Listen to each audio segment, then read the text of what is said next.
नमस्कार। कार्यक्रम जौन सरकार में आप लोग के स्वागत बटे। अभी अपने समझ देख रहा बानी माई टीवी और कार्यक्रम के साथ में हम बानी मोहनलाल पंडित और कार्यक्रम के साथ में हमने के जनता से सरकार रखे वाला हर एक विषय शिक्षा, स्वास्थ्य, विकास, निर्माण लगाए तो अभी के जौन पानी के विकराल अवस्था बटे, पानी के हाहाकार बटे, खाने पानी से लेके और खेती पाती करे वाला पानी के समस्या बटे, आकाश से पानी ना पड़ला से ये सब समस्या उत्पन्न भइल बटे। ये सब के समस्या के बारे में का हो रहा बटे, जिम्मेवार व्यक्ति लोग का कर रहा बटे, कह के हमने का हमेशा जिम्मेवार व्यक्ति लोगों से कहीं ना कहीं प्रश्न कर रहा बानी और उ लोग के जिम्मेवारी काठी कर रहा बटे। लोग जनता के माज में हमने की जानकारी कर रहा बनी। कार्यक्रम के साथ में आज हमने के बातचीत करे सन प्रसाद जिला के पाका मैनपुर गाँव पालिका के वहाँ के जिम्मेवार व्यक्ति लोग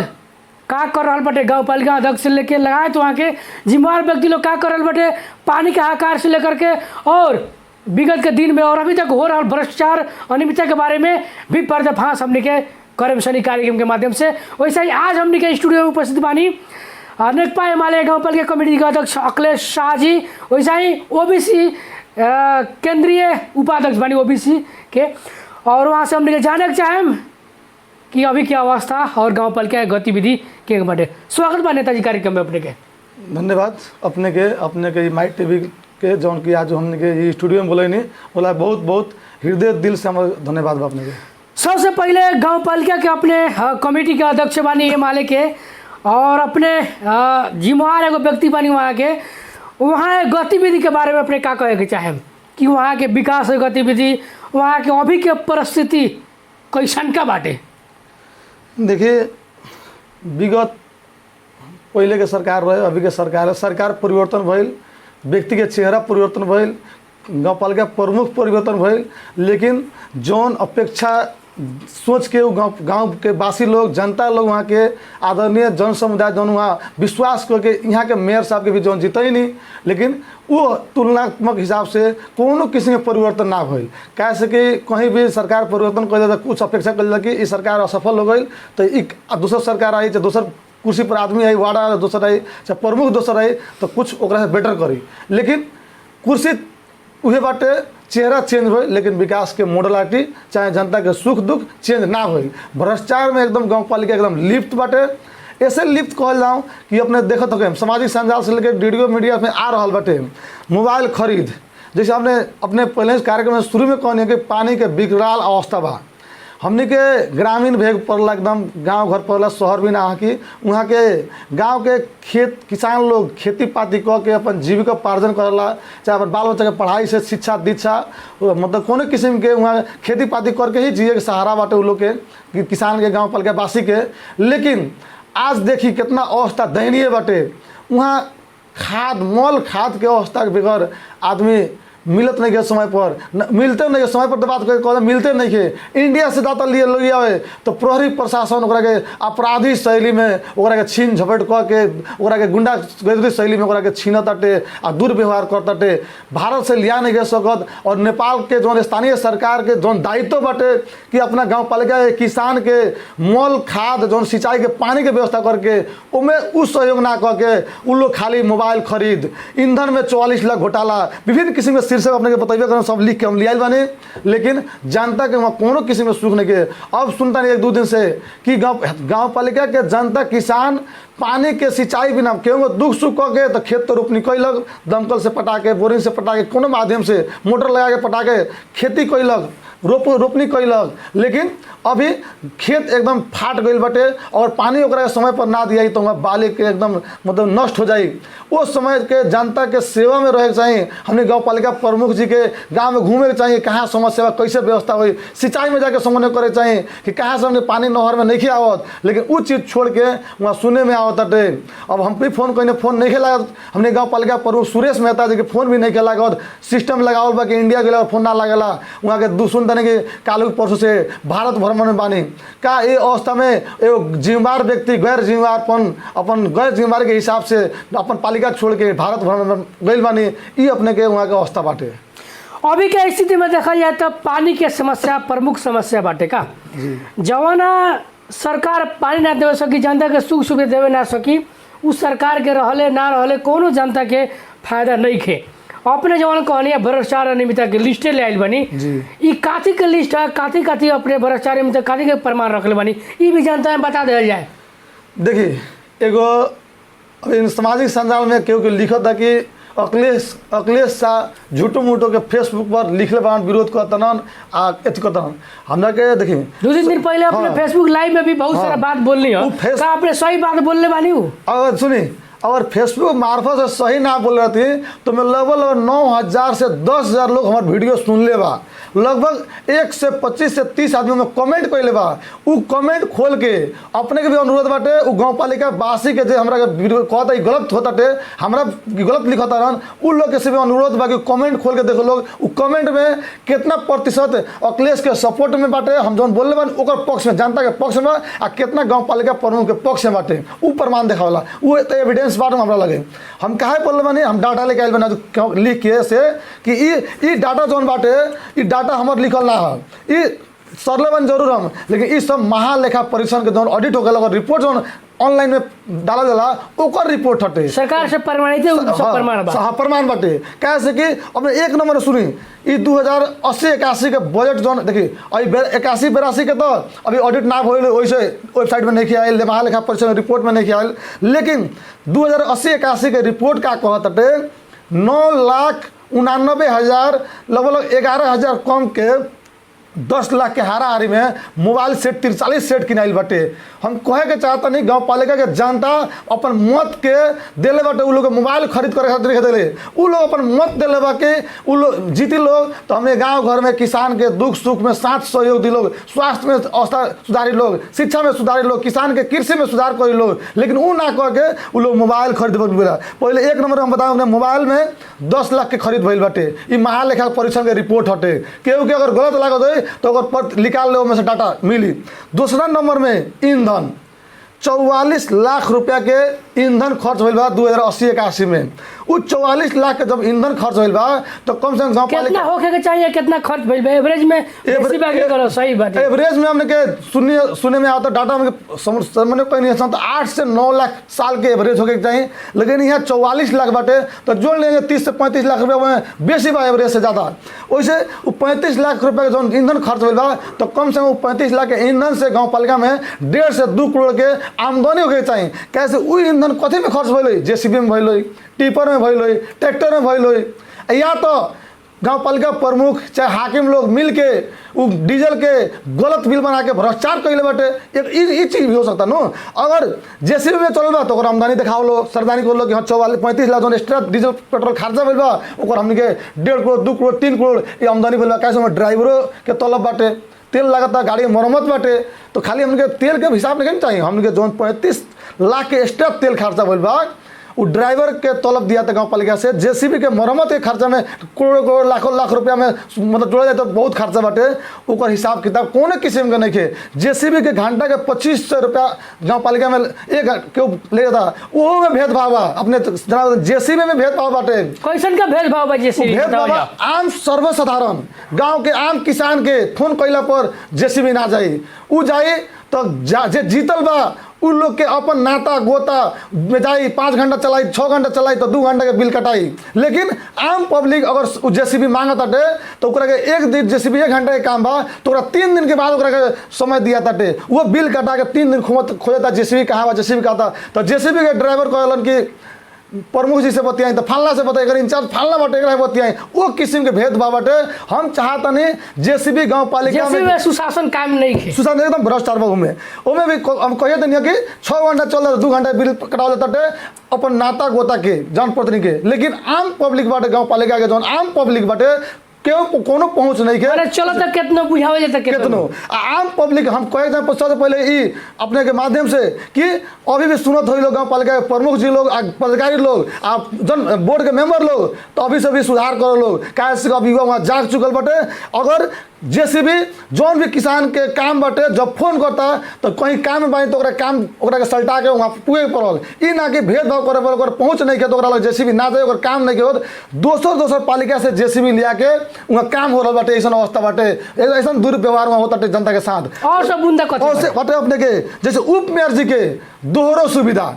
कैसन का दोहरो सुविधा? वो मेहा लेखा परीक्षण के रिपोर्ट हटे। दोहरो सुविधा कैसे कि वहाँ के गाँव पालिका से गाड़ी ले लेवानी मोटरसाइकिल आ मोटरसाइकिल अपने कहीं भी बात देख लेंगे कि अगर गाड़ी ले लेता है गाँव पालिका से नगर पालिका से मुखिया लोग के भी सिस्टम हुए बाटे तो अपने जो 14,000 12,000 जो मिले गाँव पालिका सुविधा गाड़ी के भाड़ा सवारी साधन के हिसाब से वो अपने ना मिली। लेकिन ये दिखाओ तटे महालेखा परीक्षण के रिपोर्ट को तटे कि गाड़ी भी बुझले वालों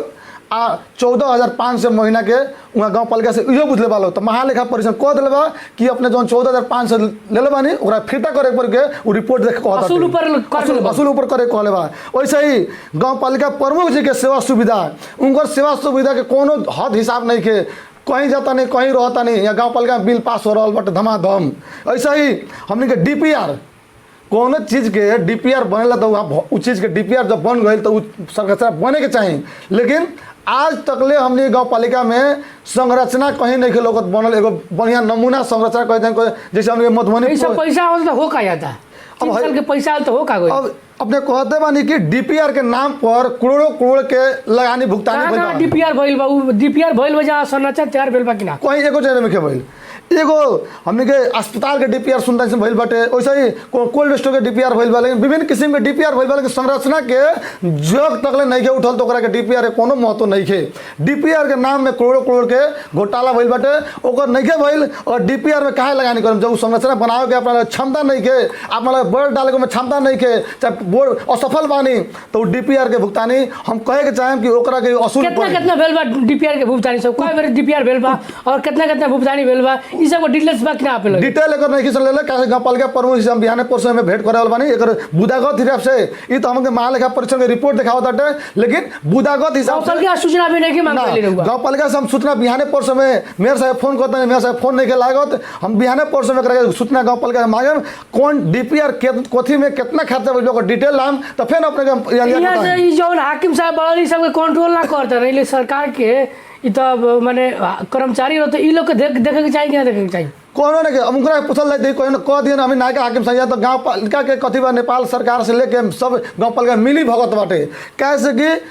नेपाल सरकार के जो सामान्य प्रशासन मंत्रालय बाटे वहाँ से अगर अधिकृत आवता तो मेयर लोग कहता फलाना अधिकृत के हम ना रखे कौन अधिकृत रहता जरा ताल में रहता वहाँ एगो नियम लगा दिले वालों कि गाँव पालिका को सिफारिश बगैर हमने के हाकिम सन के हाजिर ना कराएम सन। हम कहे चाहते हैं नेपाल सरकार के कर्मचारी अधिकृत हटे कहीं जाए तो अधिकृत के काम करी अगर तो वहाँ आवता अधिकृत तो अपन सिस्टम से काम करें नियम से काम करें। लेकिन यहाँ के गाँव पालिका प्रमुख लोग चाहे बोर्ड के मेंबर लोग काहे लोग स्वीकार करत कि अपन आदमी आई चौक बार्गेनिंग के लिए आमसन तो हमने के हरेक गलत क्रियाकलाप में साथ सहयोग दी यस बन के रही जहाँ कम तहाँ साइन करी जहाँ बोला तो रात के साइन करी जति खरीद कर भुगतानी कर दी एगो बाटे अभी एक हाकिम साहब यस-मैन बनन का यस-मैन तब तो ये हो रहा है नाम हाकिम साहब के देवनाथ साहब नाम बाटे देवनाथ साहब वहाँ के भी हम सूचना मांगता हैं कि पटक वहाँ के फोन कैला और फोन नहीं उठावत आ बाद में हमारा कह देंगे हमारा फोन विषय पोखरी के विषय बा पकहा मैनपुर गाँव पालिका वार्ड नंबर 4 में पोखरी बाटे खेसराहा और लाहौर पोखरी बा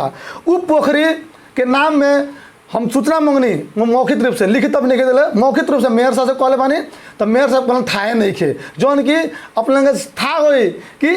कोनो भी गाँव पालिका में एगो सुई खरीद करे के बाद गाँव पालिका प्रमुख से सलाह बिना वहाँ सुई तक खरीद ना होखेला। लेकिन एगो पोखरी टेंडर भइल बा आ जौन आदमी पोखरी के टेंडर ले बा उहे मरम्मत के टेंडर भी ले बा दोनों आ पोखरी संगही लागल मधुबनी पोखरी पानी डाला के माछा डाला गए वो पर किस्ता भी बुझाता लोग लेकिन उहे खेसराहा और लाहौर तक पोखरी में मरम्मत के नाम पर भी 3-4 महीने से मरम्मतें होताटे उनमें गाँव पालिका के JCB चलल बाटे सुने में आवताटे अधिकारी का रिपोर्ट मांगे तो कितना लीटर तेल दिले वालों पोखरी मरम्मत में तो था लगबे करी उमें गाँव पालिका ईंधन दिले वालों उ पोखरी के माटी जो ठेकेदार मरम्मत कैले बा माटी ट्रैक्टर ले जाके 200 बेचले 500 टिप के उ विषय में हाकिम साहब कहता नहीं कि माटी पोखरी में तो ऑटोमेटिक कम मतलब 200 बेचाई कैसे हम पोखर प्रमाण बा हम प्रमाण चाहिए तो आओ लोग मीडिया के साथी लोग चाहे गाँव पालिका प्रमुख जी चाहे अधिकारी जी खेसराहा के चौक पर सब आम जनता देख ले कि पोखरा में से माटी कटाइल बाटे ट्रैक्टर में लोड भइल बाटे आ कहाँ ले जाके गिरवा उठाया नहीं खे ठीक बा वो हम अपना आँख से भी देख ले बानी। वैसे ही अपने के जैसे अपने के सैनिटरी पैड किनाइल बाटे दिखाओ तो 11,000 पीस लेकिन वितरण भइल में जमा 800 पीस उमें 10,000 200 सैनिटरी पैड के अब तक पता नहीं है। अपने देख लोगे मीडिया में जब 8 से पीस बटाइल 600 पीस तो सैनिटरी पैड अखिलेश शाह अपना समाज परिवर्तन नेपाल के संस्था से निःशुल्क पकहा मैनपुर स्कूल में पकहा के स्कूल में निःशुल्क वितरण कैले बना। अपने देख लोगे ओकर प्रमाण पूरा वीडियो सामाजिक चैनल आज भी था। एक साल पहले हम 600 सैनिटरी पैड पीस निःशुल्क बटले बानी गाँव पालिका में, लेकिन 11,000 खरीद करके 8-9 लाख के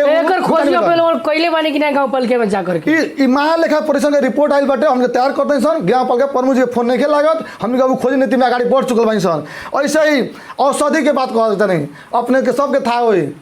गांव घर के लोग के बहुत लोग के जानकारी ना हुई। हम ये माध्यम से कहते नहीं गांव घर के जे भी लोग सुनत हुई सारा लोग सुन रहा है उन लोग से कहत तक चाहता नहीं आदरणीय जन समुदाय लगिन 98 प्रकार के औषधि नेपाल सरकार निःशुल्क दिल हमने गाँव पालिका में हर एक स्थानीय तय बांटे के। लेकिन गांव घर में एगो साधारण बुखार लगता है कोनो किस्म के होता है तो औषधि नहीं के मिलत। 2 किस्म 3 किस्म का औषधि रहता है। जे भी जाता लोग पूछे तो कहते लोग औषधि नहीं के आवत ताटे आई कहिया आई आदमी के आवश्यकता बा ये बेरा औषधि के बुखार लागल बच्चे कोनो किस्म के इलाज करावे तो उठी 2 टैबलेट खाते एक बार ठीक हो जाए 24 घंटा में। अब कहते लोग 3 दिन दौड़ा तो लोग नहीं के कोनो भी स्वास्थ्य चौकी में जाकर देखिए अपने पकहा मैनपुर के कोई औषधि ना मिली, लेकिन कागज में औषधि के बिल मिली अपने के। ऐसा अवस्था बाटे कमीशन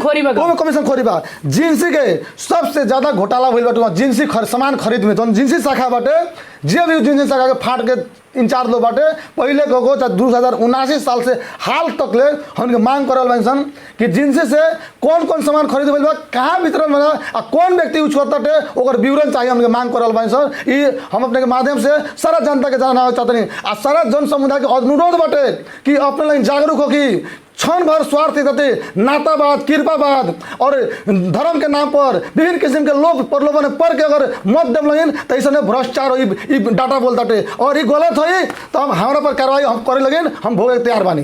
अभी का स्थिति में देखा जाए तो गाँव पालिका नगर पालिका में जौन किस्म के बेस्थिति बढ़ल बाटे तो अपने एमएलए नहीं बानी अपने ही के सरकार बा तो अपने एकरा के आगाड़ी बढ़े में काहे अपने पछाड़ी हटल बानी। देखिए अभी तक काहे पछाड़ी बानी अपने अभी तक केहू भी कुर्सी पर जाला मोहन लाल जी ओकरा के कुछ समय दो काम करके कुर्सी पर बैठते में तो लगे ओकरा पीछे पीछे पड़े तो कही कि हम तो जितनी आज हुआ अभी से हमारा पीछे पड़ गया वैसे काम डिस्टर्ब कर लो तो काम ना कर सके चुप रही वैसे 3 साल साहब देख लोगे शुरू में तनका हम डिस्टर्ब कहीं नहीं मेयर साहब के खोजी पी डिस्टर्ब ना खोजी पीछी लेकिन लगन चारू ओर कहे मेयर साहब कि अभी जितला हमारा 6 महीना ना भइल तो अखिलेश जी हमरा के पीछे पीछे कर फॉलो कर मतलब डिस्टर्ब करता ना हम कहीं ठीक बाटे मेयर साहब कम से कम 3 साल अपने निर्धक होकर काम करी आज 3 साल क्रॉस हो गई बाटे लगभग 37 38 39 महीना पुग गई बाटे। आज अब 3 साल बीत गए बा आज हमने गाँव पालिका प्रमुख जी कहीं कह नहीं कर सकते मुँह उठा के कि हमारा 3 काम करे के मौका ना दिलक लो। 3 साल में अगर चले रहते गाँव पालिका प्रमुख जी तो गाँव पालिका के सब एकदम वहाँ समृद्ध गाँव पालिका बना देते खुशी गाँव पालिका में वहाँ जनता खुशी रही, लेकिन वहाँ कोनो किसी में खुशी नहीं के वहाँ एकदम सन्नाटा छैले बाटे सब लोग के एकदम दुख में बाटे। क्या दुख में बाटे कि हमने किसान के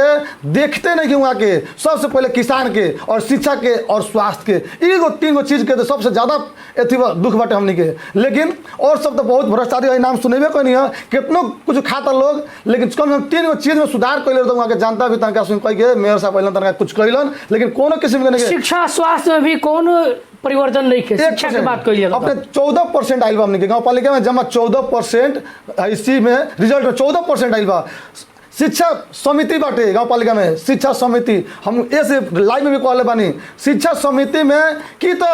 अनभिज्ञ लोग बाटे शिक्षा संबंधी तब यह अवस्था बाटे और विज्ञ लोग बाटे शिक्षा समिति केकरा रखल जाला विज्ञ लोग के रखल जाला शिक्षा संबंधी जानकार होई कैसे कि शिक्षा समिति अगर अनुभवी होई तो गाँव पालिका के जौन भी स्कूल बाटे वहाँ कहाँ समस्या बा मास्टर में समस्या बा पढ़ाई में समस्या बा कि कौन संरचना में समस्या बाटे उस समस्या के निरीक्षण करी रिपोर्ट तैयार करी ओकरा समाधान करी ऑटोमेटिक अपने वहाँ पढ़ाई में सुधार होई। अपने देख लो बुटोले कोनो मावी स्कूल बाटे नेपाल अधिराज भर में वो स्कूल के तुलनात्मक हिसाब से नेपाल में कहीं नहीं वहाँ रिजल्ट भी एकदम 4 GPA लिया वाला विद्यार्थी लोग भी बाटे हम देख लो हम भी खुद पोस्ट कर लोगे लेकिन उस तुलना में नेपाल में कहीं नहीं थे। हम दूसरा जगह बात छोड़ दो गाँव पालिका में 7 से 53 स्थानीय तह मध्य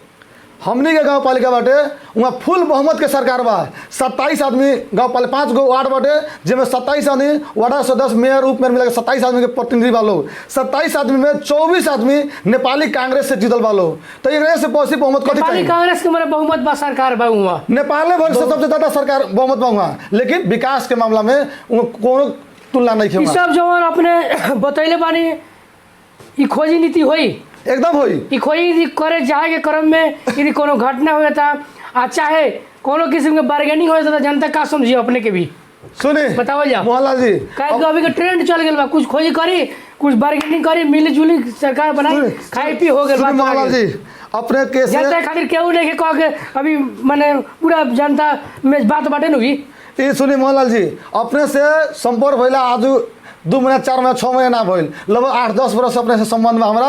ऐसे पहले भी जो प्रमुख रहे वो टाइम में भी ऐसे कार रूप से हमके प्रस्तुत करी सन आंदोलन करी सन 150 से 200 मोटरसाइकिल निकाल के मतलब हॉर्न लगा के गाँव गाँव भंडाफोड़ करी सन बार्गेनिंग करे के रही तो वही पे लोग बार्गेनिंग कर ली। लेकिन बार्गेनिंग के कोनो बात नहीं के देखिए जौन आदमी चलला ओकरे ठेस लागेला जे काम करला ओकरे बदनामी होखेला बदनाम करे वाला आदमी कहीं बर्बादी करी लेकिन ओकर कहीं किस्म के कम्प्रोमाइज नहीं और कोनो किस्म के घटना ना घटे कोनो बार्गेनिंग ना होई ओकर गारंटी हम बानी काहे से कि वैसन होई तो प्रमाणित कर लो हम राजनीति से संन्यास ले तैयार बानी। ओकरा मतलब में अगर ऐसा काम करे के होई तो ये गाँव पालिका में आज जाके देखे लगे आज 3 वर्ष तक इम्प्रूव हो गई कोनो किस्म का गाँव पालिका में कोनो किस्म के मांग कैलो के कोनो के सुविधा कोनो के यहाँ तक ले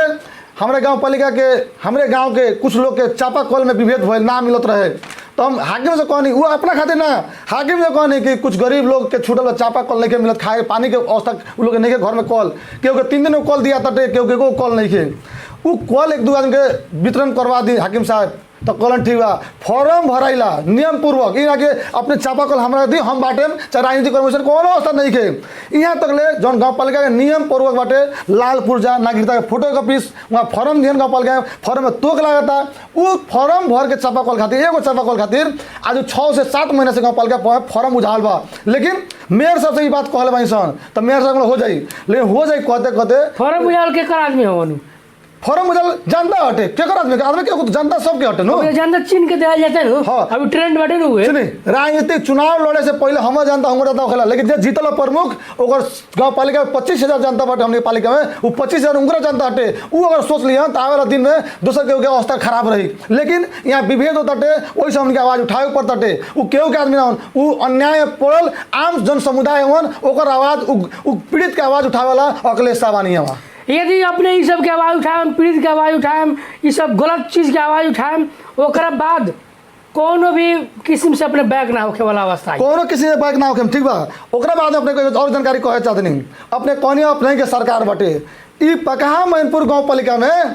हम एगो कोनो पद पर चुनाव नहीं लड़ल ना जीतल बानी अपने सामाजिक संजाल देख लगे ओकर सरकार के विकास हम गांव में पुगल बानी हम पर सरकार के जहां हमार पहुंच पुगल बाटे हमने के सरकार का केंद्र अपने भी कोई नहीं हम गाँव पालिका अध्यक्ष में लड़म अपने के भी चर्चा बा गाँव पालिका में अपने के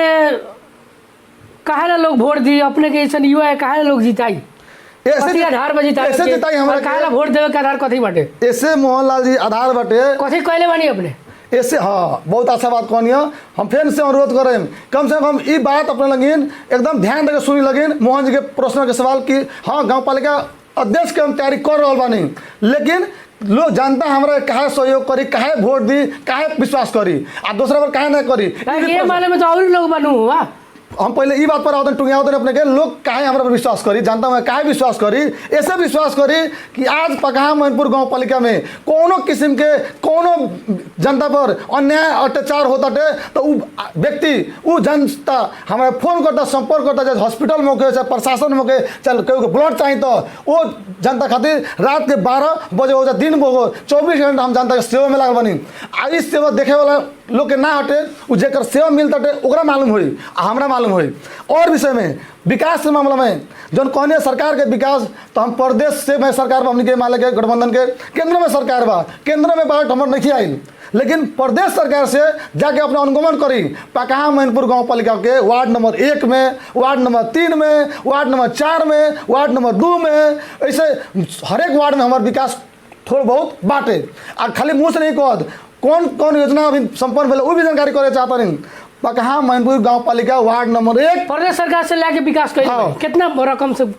कितना पैसा के विकास कैले बनी अपने? हम लगभग 1.5 करोड़ के विकास कैले बने। 1.5 करोड़ के 1.5 करोड़ अभी जानकारी तो नहीं डिटेल में। 1.5 करोड़ में पकहा मैनपुर गाँव पालिका वार्ड नंबर 1 धोरे से मड़ैया माई जाए वाला रोड हुई उमें 45 लाख के सड़क निर्माण कैले बने, ढलान पड़ल माटो ग्रेवल छीटे वाला काम अपने नहीं करी। अपन क्रेडिट पर लाके कैले बनी? हाँ हमारे क्रेडिट पर हमारे हमने टीम बाटे हमने क्रेडिट पर टीम में। ओकरा बाद में पकहा मैनपुर गाँव पालिका वार्ड नंबर 3 मैनपुर टोल में वहाँ 45 लाख के सड़क नाला निर्माण होल बाटे उमें एको फ्रीज नहीं के भइल। अपना से हम खट के वहाँ समन्वय कह के गाँव वासी से वहाँ कुछ विवाद रहे वो विवाद के भी अंत कह के हमने काम कैसन कुछ लोग अख्तियार में देखी कितना अगर हमरा के वहाँ लोग पतियात ना रहित तो कुछ लोग डिस्टर्ब करे खातिर हमरा के अख्तियार में मुदा कैलक काम रोके खातिर। आ मुदा कौन अवसर तो कहला चाहिए डिस्टर्ब कहाँ कोकल देला जहाँ काम शुरू हो गई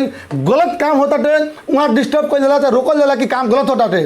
उपभोक्ता समिति बनल 3 गते। अच्छा अभी समिति बनते रहे समझौते ना हो रहे तो अख्तियार में मुदा कर दिलक लोग कुछ विकास विरोधी तत्व लोग। वो विकास विरोधी तत्व लोग से हमारा अनुरोध बाटे कि हम अपने लगे गाँव में 45 लाख काम करे बानी अपने लग भी अखिलेश के डाउन करे बा तो 45 लाख के काम करके दिखाई लगी लेकिन मुदा कैला से अख्तियार में अखिलेश बैक हो गए आ तो उनको हरासमेंट नहीं अब फिर 45 लाख 90 लाख हम लिया वहाँ दिखाए अपने लगे अनुरोध बाटे कहा से कि वहाँ काम संपन्न हो गई। वैसे ही पकहा मैनपुर गाँव पालिका वार्ड नंबर 4 खेसराहा चौक पर जौन अथी स्वास्थ्य चौकी बाटे उस स्वास्थ्य चौकी में कंपाउंड वाल जैसे स्टेशन उन्नति काम 35 लाख के योजना में वहाँ काम हुई बा। कुछ गरीब विपन्न के हमने के मदन भंडारी आवास के माध्यम से भी काम आगे बढ़ल बाटे। ये सब विकास बाटे। अपने देख कौन और चीज सैनिटरी पैड निःशुल्क सैनिटरी पैड पकहा स्कूल बा जौन रामचरित्र भगत उस स्कूल में 600 सैनिटरी पैड निःशुल्क हम बटले बने उ कारण से लोग हमारे पतियाई। ऐसे कोनो भी जनता के जैसे कोनो फंक्शन होके कोई दुखी बाटे कोनो शादी ब्याह में कहीं के भी कहीं शक भर हम जीतल तो नहीं की लेकिन 10 आदमी मांगत हुई तो कहीं एकदम 2-4 आदमी हम जरूर शक भर प्रयास करके सहयोग कैले बानी कर रहा बानी। बड़ बीमारी हो कहीं भी खोजे तल हम तैयार बानी पद पर ना रह जितना सकनी उतना सहयोग कैले बानी। अब विकास के नमूना तुम दिखा दी ये चीज प्रमाणित 1.5 करोड़ तक अपने विकास 1.5 करोड़ विकास हो गई बा। एगो चीज और जानकारी करे चाहते हैं अपने के ये तो काम संपन्न भइल बा कौन बात कहनी अपने के फिर 82-83 के बजट में पकहा मैनपुर गाँव पालिका में करोड़ों के योजना हम लिया बानी वहाँ बिना जीतले समन्वय करके सरकार से अपना पार्टी के सरकार से लिया के काम अब शुरू हुई छठ के आसपास में काम शुरू हुई अनुरोध करता है अगर सरकार नेकपा मालक रही तो पकहा मैनपुर में हम दिखा देम कि अकले चाहिए आदमी तब पार्टी में रहला से ना होखेला पार्टी में रह के घूमला से ना होखेला पार्टी में रह के दलाली कोयला से ना होखेला काम करे पड़ला पार्टी के प्रचार करे दलाली ना करे नी। हाँ दलाली कहाँ से कर देनी जाके देखिए विकास निर्माण के जौन लहर बाटे गाँव पालिका में अगर और लोग भी पार्टी में वहाँ भी और गांव में भी हुई लेकिन वो लोग हमारा सीनियर भी हो सकता जूनियर भी हो सकता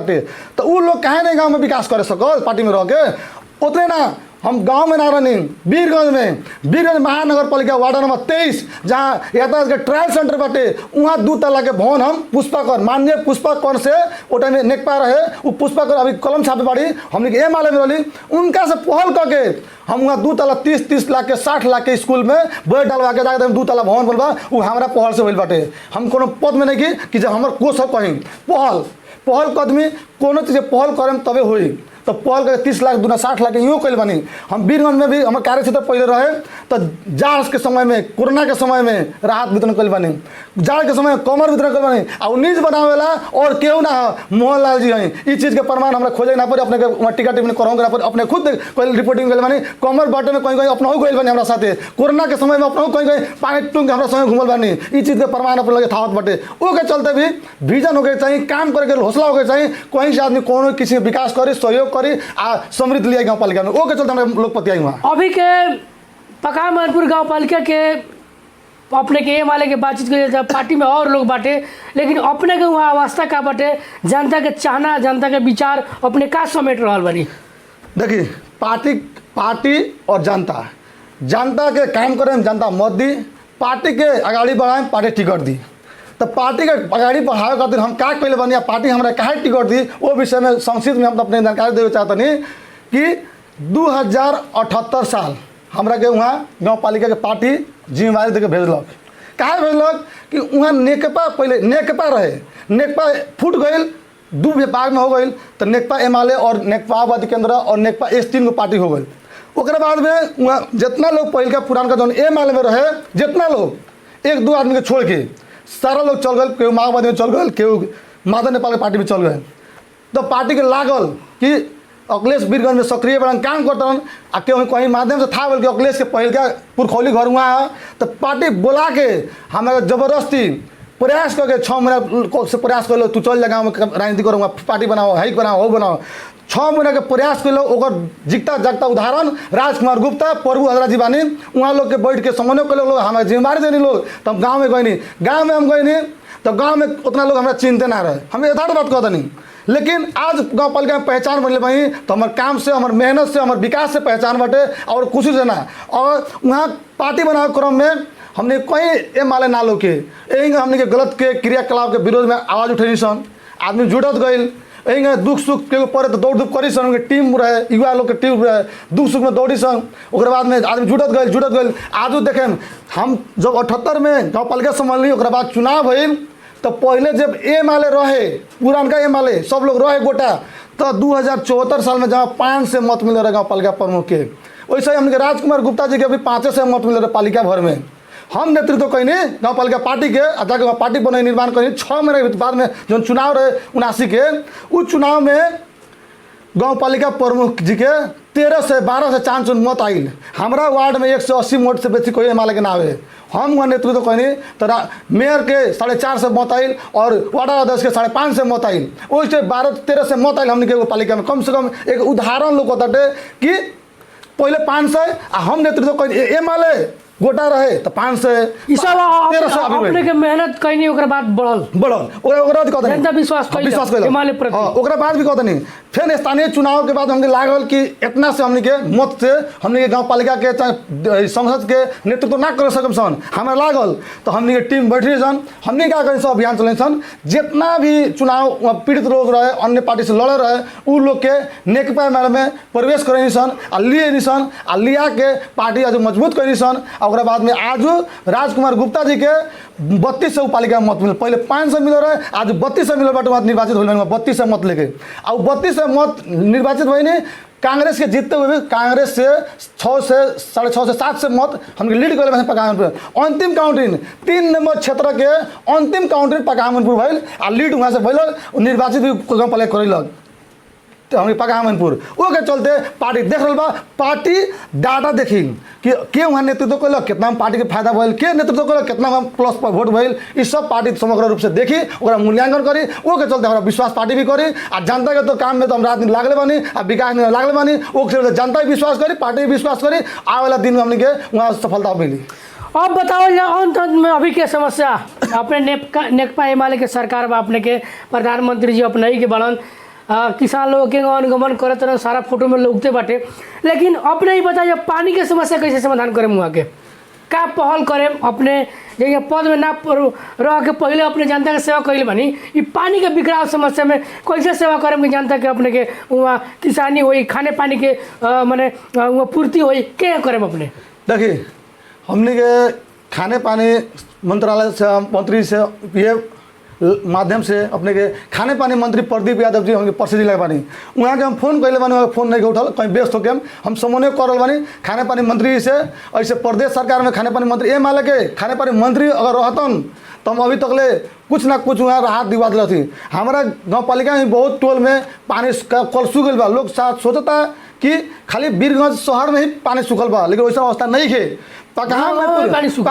गाँव पालिका में भी पानी गाँव में सूख गई बाटे। हम कहे चाहते नहीं, कम से कम हम तो समन्वय करते बानी प्रमुख जी से, और जौन बहुमत के सरकार बा पकहा मैनपुर में उन से अनुरोध बाटे कि कम से कम तुरंत एगो समिति बनो आ कौन कौन टोल में पानी के समस्या बाटे वो छानबीन हो, एरिया में समस्या के समाधान कर जाओ तत्कालिक। आ एगो और चीज़ कहे चाहता नहीं, हमनी के गाँव पालिका में एगो खाने पानी के टंकी बाटे, वो टंकी आज संचालन में नहीं खे। हम खाने पानी मंत्री प्रदीप यादव जी के और वहाँ के सुनत वहाँ के सचिवालय के और गाँव पालिका प्रमुख जी के अनुरोध बाटे कि अपने हम प्रयास कैले बानी, वो विषय में जाके भेंटो कैले बानी, लेकिन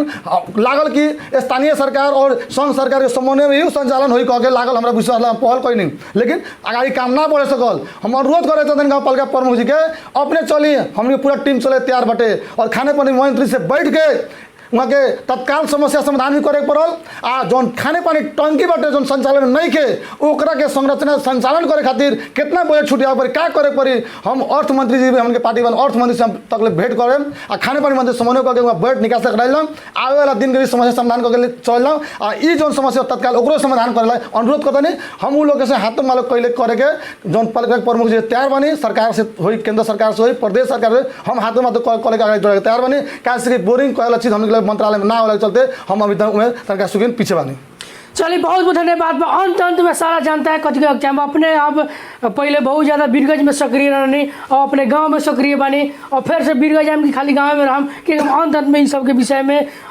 समग्र रूप में अंत में कथी कहना चाहें अपने। हम अंत में ये कहे चाहें कि देखिए हम एगो नेपाल के नागरिक बानी हमारा जहाँ समस्या हो तहाँ उस विषय में बोलबे करम सन। लेकिन राजनीति करे वाला आदमी के एगो कार्य क्षेत्र होखेला। हम पहले युवा के हिसाब से राजनीति करते रहनी एक सामाजिक हिसाब से राजनीति करते रहनी लेकिन अभी हमारे कार्य क्षेत्र के हिसाब से राजनीति करते नहीं। तो जहाँ कार्य क्षेत्र बा वहाँ बेसी फोकस हम रहबे करी और भी कई समस्या में दौड़बे करें। हम अंत में एक और बात अपने गाँव पालिका के जन समुदाय से अनुरोध बाटे कि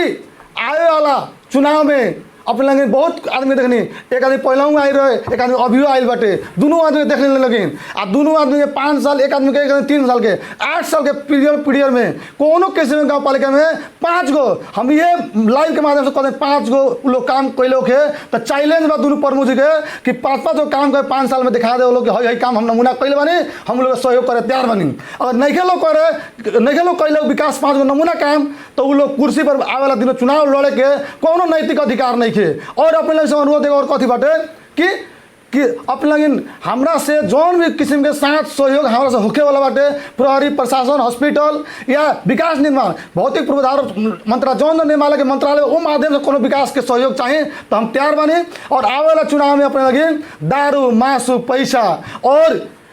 नाता गोता धर्म जात पात के नाम पर अगर मत देम लगिन तो ये अवस्था हुई ऐसा से पीछे और सरकार सचेत होके लगे आ सही नेतृत्व काम करे वाला के चाहे पैसा होके ना होके दुख सुख में काम लगे 24 घंटा में सेवा करे विकास में लागल रहे वैसे हम सहयोग करे लगे। ये हमारा अनुरोध बाटे आ फिर अपने 10 अंग्रेज जोड़ के अनुरोध बा कि वैसा नेतृत्व चयन कर लगे तो गाँव पालिका के विकास हो किसान के विकास हो शिक्षा के विकास हो स्वास्थ्य के विकास हो और किसी बहुत किसी के विकास हो हम इतना कहे चाहे लगे से। चलिए बहुत बहुत धन्यवाद बा। आज हमने के साथ